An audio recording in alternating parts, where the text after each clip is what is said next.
Welcome back to the Commercial Real Estate Show. I'm Michael Bull. Thanks for being with us today. If you'd like to know the absolute latest on any commercial real estate related topics, check out our on-demand show podcast. For example, last week we covered the top 10 success strategies for commercial agents. The week before that, we had Rod Santomassimo with the Massimo Group, and he shared tips and strategies for selling your consulting business and services business. Grab your phone, tablet, or computer, visit iTunes or the show website, commercialrealestateshow.com. Well, today we're talking about commercial real estate development. We're pleased to have Hugh Kelly with us in the Studio One today. Hugh is a PhD. He's a professor at NYU. He's also a commercial real estate consultant. Additionally, Hugh is the 2014 chair for CRE, the Counselors of Real Estate Association. Hugh, thanks for joining us today. It's a pleasure to be here, Michael. Well, we appreciate it, and it's kind of nice to see recovery back and what that's doing for the economy. And as the economy has recovered, and we do a lot of investment sales in our shop, it was really interesting to see and was really apparent how much investors were really after these 24-hour cities, these gateway markets, these markets like New York and D.C. and San Francisco.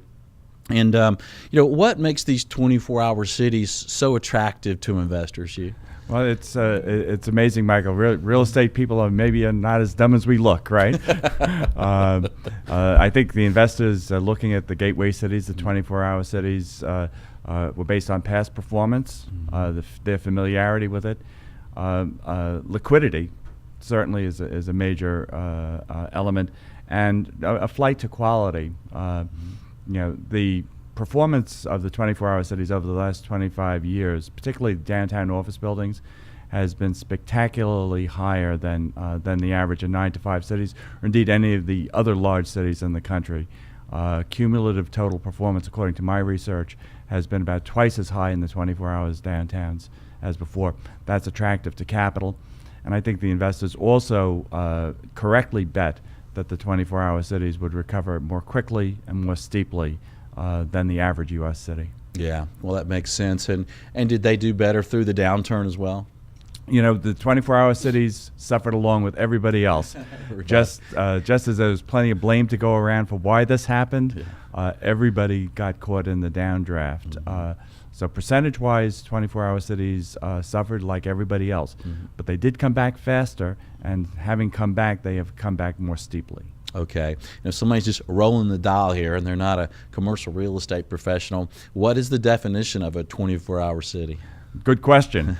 For a long time, I would say for the first 10 to 15 years of the subject was on the table, it was like the Potter Stewart definition. You know Potter Stewart, the Supreme Court Justice, who had to write the first obscenity decision. He said, I can't define pornography, but I know it when I see it.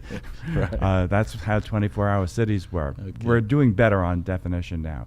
24-hour cities, first of all, are cities of high urban density, places that have a mix of uses within them that enable a city to remain active into the 11 o'clock or midnight hour. That means restaurants, that means bars, that means businesses that stay open because they're connected all around the world. So they play the worldwide time zone game very well. So they are edgy cities, and they are cities of great diversity. Those are the hallmarks of 24-hour cities. And what are the 24-hour cities right now in the U.S. at least? Well, we've talked about the big five. Mm-hmm. New York, the city that never sleeps, right. And hasn't really since the days of Damon Runyon, right? Mm-hmm. But then Boston and Washington and Chicago and San Francisco, that's the big five. I think Miami has got to now say that it's earned 24-hour status with South Beach and the growth of its downtown. And, of course, someone reminded me you can't talk about 24-hour cities and not include Las Vegas. Las Vegas, right. So let's say those seven for starters. And are there cities that are getting closer to being 24-hour cities, or maybe that are trying to be? Lots of cities are trying to be, and some are indeed getting close.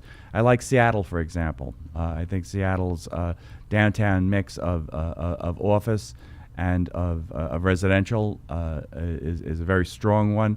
It's got good central communication. It's got a tech base, which is important for 24-hour activity because the techies work around the clock. And it's got that beautiful harbor and that beautiful port that brings tourists into town, and that adds to nightlife and 24-hour characteristics. Maybe I'm a techie then. I like to work all around the clock. Are all techies workaholics, and are all workaholics techies? I don't know. Maybe not. Well, how might a city planner or a zoning official or city official, or maybe even developers in a city, try to make their city a 24-hour city? How do they get there? It's something that takes time and it takes money. The fact is that those 5 cities that I mentioned were all in terrible shape 25 or 30 years ago. New York was in fiscal crisis. Boston had its busing conflict. Washington was the murder capital of the country. San Francisco murdered its mayor. So cities can indeed change, but it takes long-term commitment to doing that. One thing that I think that is very, very critical is to focus on downtown housing. It really is the creation of walk-to-work housing that allows people to stay on the job longer, and that promotes the ability for restaurants and other elements of nightlife and entertainment to draw people into their businesses into the evening hours. So housing is very, very important, and that's much harder than it sounds. You have to create a critical mass that's somewhere in the order of 20 to 25 people per acre, or 13 to 15,000 people per square mile around the center city. There aren't many cities that have the will to accomplish that. Right. And how about student population downtown? Is that helpful? Student populations are amazingly powerful forces for creating 24-hour cities. Once again, students and all-nighters kind of go together, right? Well, just your students are all-night studiers, right? Well, they are all-night somethings. But if you look at the cities, Boston, for example, has tremendous benefit from the fact that Harvard and MIT and Boston College and Boston University and Northeastern University are all in urban campuses, not far away. In New York, Columbia, NYU, Fordham, much the same way. You go to San Francisco, you go to Chicago, it's the same story. You create a lot of students that are active in the downtown. You do 2 things. One is you bring bright people to your city, and if they like it, they stay. It gives them economic opportunity, and then it also creates this activity on the street that is really energizing to cities. Yeah, that's important. You got to have the shopping down there for them as well, right? If you're going to attract the students and you're going to attract the housing, there's got to be shopping. There's got to be grocery stores, and then you're getting your 24-hour city. Well, we're going to have to take a short break here, and Hugh Kelly's going to stay with us here in Studio One in Atlanta. Glad to have him here. And next, we're going to talk about some of the advantages and challenges of developing in the current market. It's interesting to work with tenants in this market. There's a lot of demand from some tenants, and some tenants are scarce. So we'll talk about that. I'm Michael Bull. This is the Commercial Real Estate Show. We'll be right back.